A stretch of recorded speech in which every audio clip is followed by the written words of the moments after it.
എന്തായാലും അത് ഞാൻ ഒരിക്കലും മറക്കാത്ത ആ പേടി ഇപ്പോഴും വിട്ടു മാറുന്നില്ല. ഇപ്പം ഒറ്റയ്ക്ക് കിടക്കാൻ പോലും പറ്റാത്ത അവസ്ഥയായിട്ടുള്ള, അതുകൊണ്ടാണ് ഞാനിന്ന് വിഷ്ണുവിനെ കൊണ്ടുവന്നത്. വളരെ രസകരമായ സംഭവമാണ്. ഞങ്ങളെ രാത്രി പോയി, ഞങ്ങളൊക്കെ ഹോട്ടലിൽ പോയി. നിരഞ്ജൻ തിരുവനന്തപുരത്ത് തന്നെ വീടാണ്ട് വീട്ടിലും പോയി. രാവിലെ 5 മണിക്ക് എന്നെ വിളിക്കുകയാണ്, ചേട്ടാ ചെറിയ പ്രശ്നം ഉണ്ടായിരുന്നില്ല. അവൻ ഞങ്ങളൊക്കെ ഇങ്ങനെ പേടിച്ചിരിക്കുമ്പോൾ ഇവൻ സേഫ് ആണല്ലോ, വീട്ടിലാണല്ലോ വീണത്. ചേട്ടാ വീട്ടിൽ ചെന്ന് കയറി കട്ടിൽ കിടന്നപ്പോ തന്നെ കോളിംഗ് ബെൽ അടിച്ചു എന്ന് പറഞ്ഞു. പോയി തുറക്കുമ്പോൾ ആരും ഇല്ലെന്ന് പറഞ്ഞു.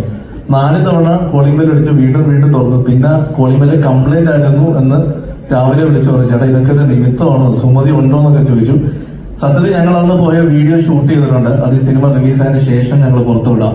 കാരണം ഇപ്പം അത് വിട്ടാൽ ഞങ്ങൾ ക്രിയേറ്റ് ചെയ്തുകൊണ്ടിരിക്കും. പക്ഷെ സിനിമ ഇറങ്ങിയ ശേഷം അത് ഞങ്ങൾ കാണിച്ചു തരാം അതിൽ എന്തായിരുന്നു ശരിക്കും ഞങ്ങൾ സ്കെയറി ആയെന്നുള്ളത്. അടുത്തത് ഈ പറയുന്ന പോലെ മാളികപ്പുറത്തിന് ശേഷം ഞങ്ങൾ ചെയ്യുന്ന സിനിമ എന്ന് പറയുമ്പോൾ തീർച്ചയായിട്ടും മാളികപ്പുറത്തിലെ ഒരാളെ ഞങ്ങൾക്ക് വിടാൻ പറ്റില്ല. ആളിവിടെ എത്തിയിട്ടുണ്ട്, ദേവനന്ദ ഈ സിനിമയിൽ ഒരു നല്ല വേഷം ചെയ്യുന്നുണ്ട്. ദേവനന്ദ കുറച്ച് ദിവസം ഉണ്ടാവുള്ള ഏറല്ല.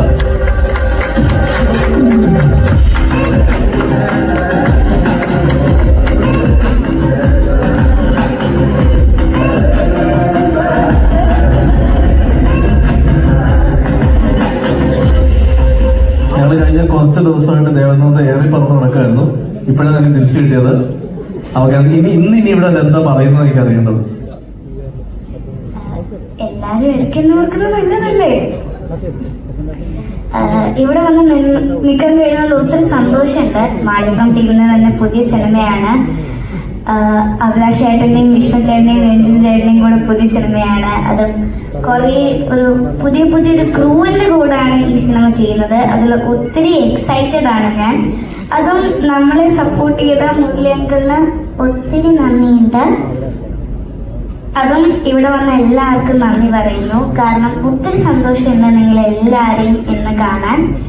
ഇന്ന് കുറച്ച് പേർക്ക് എത്താൻ പറ്റിയില്ല, പക്ഷെ അവർക്ക് നെക്സ്റ്റ് ടൈം എത്താൻ പറ്റുമെന്ന് പ്രതീക്ഷിക്കുന്നു.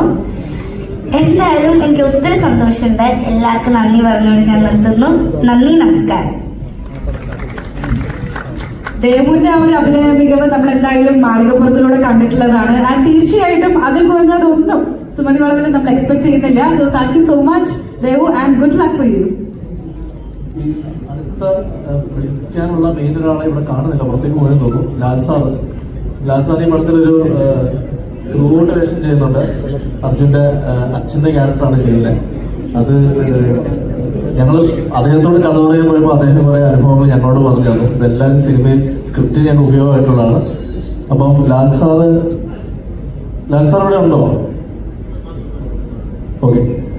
അതേപോലെ ഈ പടത്തില് ദേവാനന്ദനൊപ്പം തന്നെ ശ്രീപദം ഒരു ത്രൂഔട്ട് വേഷം ചെയ്യുന്നുണ്ട്. പക്ഷെ ശ്രീപദിന് എത്താൻ കഴിഞ്ഞിട്ടില്ല, മറ്റൊരു പടത്തിന്റെ ഷൂട്ടിലാണ്. ഇത് കഴിഞ്ഞാൽ ഇനി ഈ സിനിമയിലേക്ക് വിളിക്കാനുള്ളത് ഞങ്ങളെ ഫീമെയിൽ ലീഡ് ആർട്ടിസ്റ്റിനെയാണ്. അപ്പൊ അതിൽ ഈ ഒരു സിനിമ ഡിമാൻഡ് ചെയ്യുന്ന ഒരു 3 ഹീറോയിൻസിനെ എനിക്ക് സിനിമയ്ക്ക് വേണം. അതിൽ ഒരാള് ഇവിടെ എത്തിയിട്ടില്ല. അത് ആളിപ്പോ തമിഴ്നാട്ടിൽ ഒരു പടത്തിന്റെ ഷൂട്ടിലാണ്. അപ്പൊ ആ പേര് ഞങ്ങള് പുറകെ റിവീൽ ചെയ്യുന്നുള്ളൂ. പിന്നെയുള്ള രണ്ടുപേരും എത്തിയിട്ടുണ്ട്. അതിൽ ആദ്യം വിളിക്കേണ്ടത് നമുക്കൊക്കെ അറിയാം, ടെലിവിഷനിലൂടെ നമുക്ക് ഒരുപാട് ഫാമിലി ഓഡിയൻസിന് ഇഷ്ടമുള്ള, ഈ അടുത്ത സമയത്ത് ഒരു കല്യാണത്തിലൂടെ വീണ്ടും സോഷ്യൽ മീഡിയയിൽ വൈറലായ ആള് ചെറുപ്പത്തിലെ ലാലേട്ടന്റെ മകളായിട്ട് ബാലേട്ടനിൽ അഭിനയിച്ചിട്ടുണ്ട്. ആളെ മലയാള സിനിമയിലേക്ക് ഞങ്ങളൊരു ഹീറോയിനായിട്ട് ഈ പടത്തേക്ക് കൊണ്ടുവരികയാണ്. Gopika please come on to the stage. Mini സ്ക്രീനിലൂടെ ബിഗ് സ്ക്രീനിലൂടെ നമ്മുടെ മലയാളികളുടെ ഏറ്റവും ഫേമസ് ആയിട്ടുള്ള ഒരു ആർട്ടിസ്റ്റാണ് ഗോപിക. ആൻഡ് ഇപ്പോൾ മോറോവർ വേണമെങ്കിൽ നമുക്ക് മിസ്സസ് GP അല്ലേ എന്ന് വേണമെങ്കിൽ നമുക്ക് പറയാവുന്നതാണ്.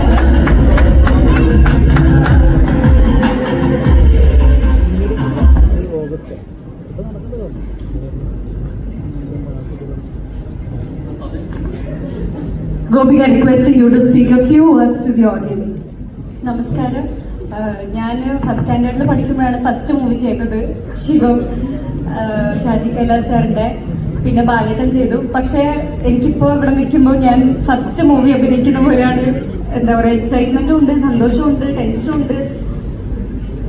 എനിക്കെന്താ പറയേണ്ടതെന്ന് അറിയില്ല.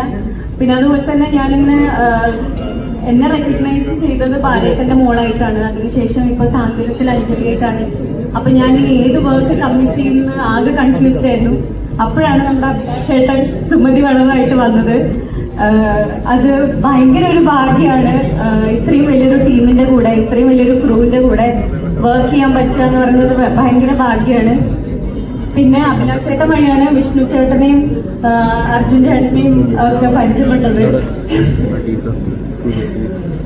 ഫസ്റ്റ് ഇവരൊക്കെ മീറ്റ് ചെയ്യാൻ പോയപ്പോൾ നല്ല ടെൻഷനായിരുന്നു. പക്ഷേ ഇങ്ങനെ സംസാരിച്ച് വന്നപ്പോൾ മനസ്സിലായി കൂളാണ്, കുഴപ്പമൊന്നുമില്ല. പിന്നെ മുരളി സാറിനെ ഞാൻ ആദ്യമായിട്ടാണ് കാണുന്നത്. അപ്പോൾ അഭിലാഷ് ചേട്ടൻ സാറിൻ്റെ അടുത്ത് എന്നെ സജസ്റ്റ് ചെയ്തപ്പോൾ സാർ ഓക്കെ പറഞ്ഞതിന് ഒരുപാട് നന്ദി. വലിയൊരു അവസരമാണ് എനിക്ക് തരുന്നത്. Thank you so much sir. പിന്നെ എന്നെ എപ്പോഴും സപ്പോർട്ട് ചെയ്യുന്ന എൻ്റെ ഫാമിലി, ചെറുപ്പം മുതൽ എന്നെ സപ്പോർട്ട് ചെയ്യുന്ന അച്ഛൻ, അമ്മ, അനിയത്തി. ഇപ്പം എനിക്കൊരു ഫാമിലിയും കൂടി ഉണ്ട്, ജിപ്പി ചേട്ടൻ്റെ അച്ഛൻ, അമ്മ, അനിയൻ. പിന്നെ എൻ്റെ ഗ്രോത്ത് എന്നെക്കാളും ആഘോഷാക്കുന്ന ജിപ്പി ചേട്ടൻ. പിന്നെ എനിക്ക് പറയാനുള്ളത് പ്രേക്ഷകർ, വലിയൊരു റെസ്പോൺസിബിലിറ്റിയാണ് ഞാൻ ഏറ്റെടുക്കുന്നത്. ഞാൻ അതിൻ്റെ 100% ചെയ്യുമെന്ന് ഞാൻ നിങ്ങൾക്ക് ഉറപ്പ് തരുന്നു. പിന്നെ അഭിലാഷേട്ടൻ പറഞ്ഞിട്ടുണ്ട്, ഞാനായിരിക്കും നിന്നെ ഹരിശ്രീ കുറിക്കാതെ. പക്ഷെ അതിപ്പം എനിക്കെന്തോ അത് സത്യമാണെന്ന് തോന്നുക. എല്ലാവരുടെയും പ്രാർത്ഥന വേണം. Thank you so much Gopika. അഭിഷേട്ടാ, ഇനി നമുക്ക് ആരെയാണ് വിളിക്കാനുള്ളത്? ഗോപികനെ സജസ്റ്റ് ചെയ്തത് എന്റെ അമ്മയാണ് കേട്ടോ. എന്നും 7:30-8 മണിക്ക് വീട്ടിൽ ചെല്ലുമ്പോൾ വഴക്കുണ്ടാക്കുന്നത് ഇവരുടെ സീരിയലിന്റെ പേര് പറഞ്ഞായിരുന്നു. ആ സീരിയലിൽ നിന്ന് രക്ഷിക്കാൻ വേണ്ടിയാണ് സിനിമയിലേക്ക് വിളിച്ചത്. അപ്പൊ ആ സീരിയലിൽ നിന്നും സീരിയൽ കഴിഞ്ഞു. ഇനി വിളിക്കാനുള്ളത്, കുറച്ചു മുമ്പ് ശ്യാമിന്റെ കാര്യം പറഞ്ഞല്ലേ, പ്രേമലു അടുത്ത സമയത്ത് നമ്മുടെ വലിയ ഹിറ്റുകൾ ഉണ്ടായിരുന്നു. ആ പ്രേമലുവിൽ നിന്നും ഒരാളെ കൂടെ ഞങ്ങൾ ഈ ടീമിലേക്ക് വിളിച്ചിട്ടുണ്ട്. അഖില ആ സിനിമയിൽ ഒരു നല്ല ക്യാരക്ടർ ആയിരുന്നു. അഖിലയും ഈ സിനിമയിൽ ഒരു ക്ലോട്ട് വേഷം ചെയ്യുന്നു. Ladies and gentlemen, a huge applause for Akhila.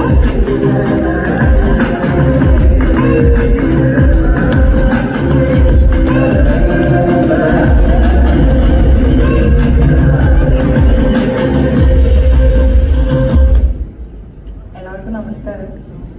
Prepared ആയിട്ടൊന്നല്ല വന്നത്. ഇങ്ങനെ ഒരു ഇവന്റിൽ ഞാൻ ആദ്യമായിട്ടാണ് പങ്കെടുക്കുന്നത്. അപ്പോൾ ഇതിലോട്ട് ഞാൻ ഇന്നായതിൽ എനിക്ക് ഒരുപാട് സന്തോഷമുണ്ട്. ഞാനിങ്ങനെ ശ്യാമേട്ടൻ്റെ അടുത്തൊക്കെ നമ്മളിങ്ങനെ പരസ്പരം പ്രേമലിന് ശേഷം പിന്നെ അടുത്ത പടയേതാ ഇങ്ങനെ എപ്പോഴും ഇങ്ങനെ മെസ്സേജ് അയച്ചൊക്കെ ചെയ്യും. അപ്പോൾ ഒരു ദിവസം ശ്യാമേട്ടനാണ് എൻ്റെ അടുത്ത് പറഞ്ഞത്, ഇപ്പോഴും അഭിലാഷേട്ടൻ്റെ പടമാണ് ഇങ്ങനെ മാളികപ്പുറത്തിൻ്റെ അടുത്ത ടീമിന്റെ പടം എന്നൊക്കെ. അപ്പോൾ പറഞ്ഞു അയ്യോ അടിപൊളി, ഭാഗ്യം, ശ്യാമേട്ടൻ്റെ ഭാഗ്യം എന്നൊക്കെ. പിന്നെ കുറച്ച് ദിവസം കഴിഞ്ഞിട്ടാണ് ഞാനും അറിയുന്നത്. സത്യം പറഞ്ഞ ഇന്നാണ് ഞാൻ അറിയുന്നത്. ഞാൻ 3 മണിക്കൂർ മുമ്പ് കഥ കേട്ടത്. 3 മണിക്കൂർ മുമ്പ് കഥ കേട്ട് ചെയ്യാൻ ചേട്ടാന്ന് പറഞ്ഞുകൊണ്ടാണ് ഇപ്പം സ്റ്റേജിൽ വെച്ചത്. അതെ.